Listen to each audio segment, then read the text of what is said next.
Hi everyone, how are you? Thank you for being here, and I'm just popping on to answer a question from Nicky, who is over in New Zealand. And Nicky is one of my favourite people in the world. So big shout out to you, Nicky. And Nicky and I have done a lot of work together over many years, probably goes way back to when I actually had my Australian College of Mediumship. So sometimes a client takes a piece of my heart. And I've had a few of those over the years, and Nicky is adorable and absolutely one of those. And I'm so blessed to be able to watch her journey and be part of her life, and she knows that I'm there for her just when she needs. So God bless. And for those of you that don't know me or know my work, I'm Kerry Waring, and I'm a spiritual leader and mentor in the divine feminine. I'm really passionate about connecting women to their soul and supporting them, helping them create and empower their sense of self, awakening their psychic abilities and their mediumship, and tapping into their power of creativity in the way that we manifest this with this great universe. And as I said, I'm here today answering Nikki's question, and this is in response to the fact that I posted a quote yesterday, and that quote said that your love and connection to your loved ones in the spirit world know no bounds of time or distance. Heal in your own time, dear ones. Now, I had that thought, and I must admit, as I was typing it, I did feel like it was coming through me. So it wasn't coming from me, it was coming through me from spirit. And where it was coming from is the fact that in the world of spirit, so in the world of energy, there is no such thing as time. So what that means is time is a man-made construct that we use here on the earth plane to create order out of chaos, to help us make sense of the way that we live. But in the energy fields, there is no such thing as time. It doesn't exist. So when you step into that world of energy, then there is only current present moments. There are alternative dimensions and universes tend to exist alongside one another. And I tell you and share this with you with a bit of a preface, as in saying that these are my beliefs, that this is how I operate. This is what I've come to know over more than 20 years of living a spiritual lifestyle. And this is what I share with you. And coming to know that this is the insights and the understandings that I have gained working with the spirit world. And I'll give you an example of when I say there's no time, as in, I can remember probably, I think it would have been back in 2007, I was doing some work with a paranormal investigation team, and we went out to a location in the Blue Mountains of Sydney. And it was an old derelict, abandoned mental health facility. And it was this location that actually gave me the learning and the understanding that parallel universes existed alongside, and that when I stepped into this location on an energetic level, I still felt like it was a fully functioning mental facility. I encountered spirits that were patients. One of them could even see me and like I was in their world, And when I heard them talking to one another, going, "Oh my God, she can see us," and they followed us around. There was still matron walking around. There was still so it was still operating in its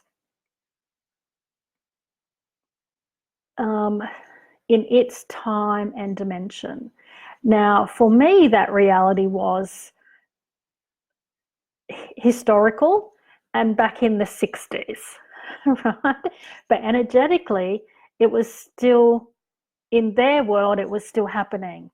So what it means is that it rose the question, actually, who's haunting who? Because to them, I was in another time and dimension. I was haunting them.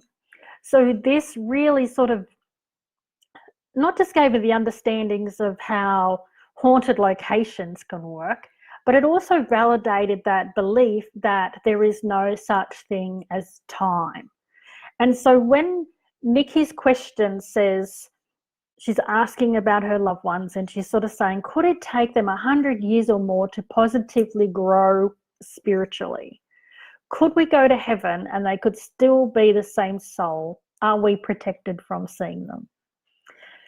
Now, this is a big question, and I have to say, again, these are all that we know about the spirit world. What happens after we die is all theory when it comes down to it. Yes, some of us, like myself and other mediums, do have that ability to tap in and have conversations with those from the spirit world, but it is all very much influenced by our beliefs, our understandings, and it is all really theory. And so I can only share with you my thoughts and beliefs around this and how I would see this question and how I would approach it in my own life, Nicky. So first of all, yes, it could take them 100 years or more. And because that 100 years it's not the same time frame as what we experience. And I guess the proof in that pudding is, again, in my ghost tour historical experience, where I've been able to connect with spirit beings that were alive in the 1800s, that were serial killers back then, John Lynch from Berrima Courthouse being an example, and here I am in the 2000s connecting with him, and he's still very much on many levels for different people, was still very much considered a serial killer, negative type energy. So there's the proof for me in what I'm saying here, that yes, just because we pass away does not mean we automatically evolve into some highly enlightened being and understand everything. I think we can step into more truth. I think we have that possibility, but we still, and that's what I'm intuitively receiving as I'm sharing this with you. But I think in that moment, we still always have choice as to whether we take that truth on or not. I feel like the free will still exists. So could we go to heaven and they could still be similar? And I'm going to take this as meaning that there's been a negative relationship, that there's been some difficulty, and it's probably not someone that you want to catch up with in the spirit world, or that you want to give a hug to, hey? Let's just take it that way. So I would say to you that, no, it doesn't necessarily mean that they're all lovey-dovey, that they're all ready to take full responsibility, that they're seeing the error of their ways. It does not mean that, and that can take time. What I would say to you, though, do not underestimate the power the power and influence that your own healing here on earth can have, because there have been many times, many times when I know I've connected with family members for people and they're expressing the fact that they are healing because their loved ones are healing, because they're going through their loved ones here on earth are going through a journey, and that is influencing them. So do not discount that. Do not underestimate the power of that. I also think sometimes what can happen is we have a very distinct view of our human experience, and we have a distinct view of the ego side of the soul. And that's our experience of it, because let's say, someone that you're not wanting, that you want to be protected from, is not necessarily, we have a view of them not being highly spiritually evolved souls. Now, that just may be the fact that they just couldn't operate that way in this lifetime. And so we know them as difficult, hurtful, resentful. We know them as not being, an expression of love. But I also often do think too that once we sort of shed some of the ego's aspects to want to protect ourselves, to want to hold on to, hi Lorraine, how are you going? That the ego wants us to hold on to our identity, that it wants us to hold on to pain, to keep us safe. It wants us to hold on to separation as opposed to stepping into love and truth. I think sometimes we can choose that, and I think we can have a very different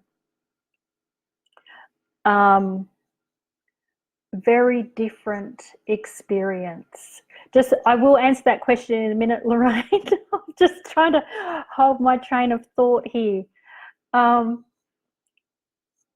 So, and I'll give you an example of where I'm coming at. So recently my former husband has passed away, and of the two of us, if you were to make a comparison, I would say that yes, I would be the more spiritually aware. Certainly that's the human experience.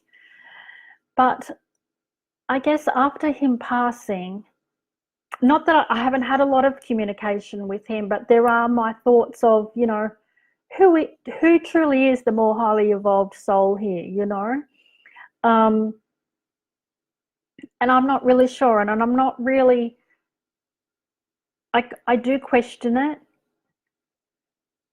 Is it just a set of circumstances that sometimes when the soul is highly evolved can come in and not fully express itself because of circumstances and dynamics and all of those things? And I do think, as I sit here and I tap into that, I do think that happens sometimes.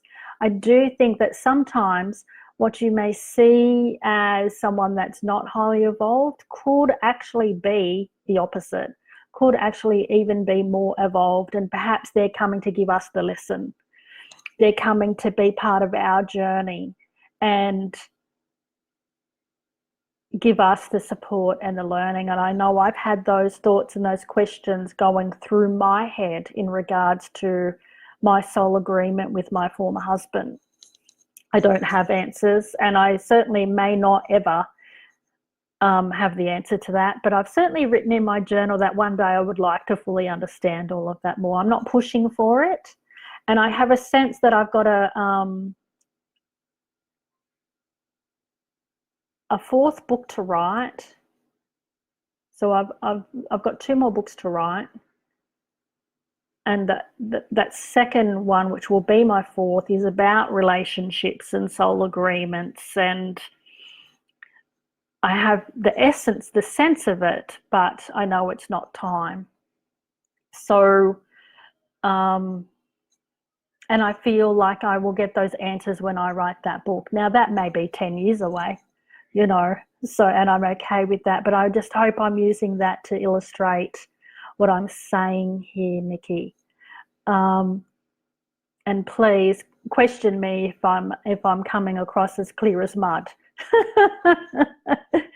But I think sometimes we just have that view of the fact that, you know, we see it as that human experience, and when we let go of the body and some aspects of the egoic self, it's a very different completely. And but yes, there is no time. They could still be the same soul, definitely, but they could also be more naturally highly evolved, depending on the soul agreements and what the purpose in you all coming together was. This is, however, information that I know in my Map of the Soul program can be uncovered, that through the connections we have with those in the spirit world, that we can delve into the soul agreements and what the purposes were while you're still here, Nicky, if that's what's needed. And would we be protected from them? I'm not sure if we would be protected. I think it's more if truly there is a difference in consciousness, if there is a difference in consciousness levels, then I think your vibrations would be different. So there would be a sense of not necessarily coming together. But I think ultimately, I think some of the lessons that we experience would have been founded in love on some level in the initial coming together. But as I said, these are my beliefs, my thoughts, and I'm just sort of sharing them with you. And I think if there's one last thing that I could say about it, is that there is no rule of thumb. I don't think you can apply in every individual relationship is different, is unique. Its purpose is different. So I don't think that we can ever turn around and go, oh, this is how it works. I can certainly say to you that I know that there is no time. There is only the connection. There is no distance, and the purpose in coming together. So I hope that sort of makes sense for you, Nicky. But as I said, like when we have these thoughts, if it really is something that holds you up in life, then what I would suggest is really consider